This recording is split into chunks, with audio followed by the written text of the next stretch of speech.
uYesu uzawutyhila apha incwadi yenamatywini. Yesu namthatha litolokateka. uYohane uyanila ngoba konke wakutyhila.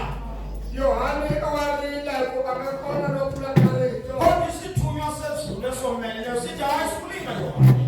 Lekole ubakathilani kungalili Yohane. Ngoba ikhona imvana yezulu Ukhona abona wesikwembu eyafela boni. bangafela katholi. Ababhukukayo nabangabhukukiyo. Nabahumfukana nabangahumfukeki. Wathi wakuyivula le ncwadi Lokuphula litolele. kwavela amahashi Kuhumelela ntihanti. ayimibala ngemibala. Timihlobohlobo. Amahashi ethetha ngexesha esiphila kulo. Amahanti nomlolwane ukale hanyakakayona. Sawabona amahashi Ibona amahanti. nabantu abakhwele phezu kwawo bephethe izithobo ngesibhobo. Nabamane nabamagantiyeke abagomedisesana. Yonke namhlanje kuxake ipetroli ngokuduru.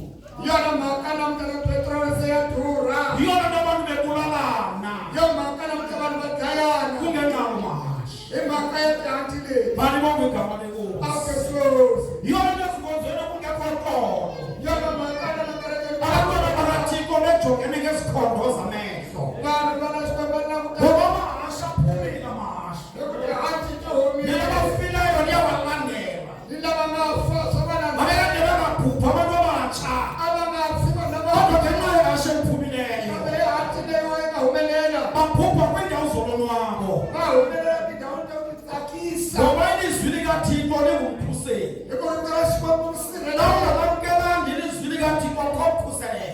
Lonke amkele kwawo kubonakale. Bani bonke igama lenkosi.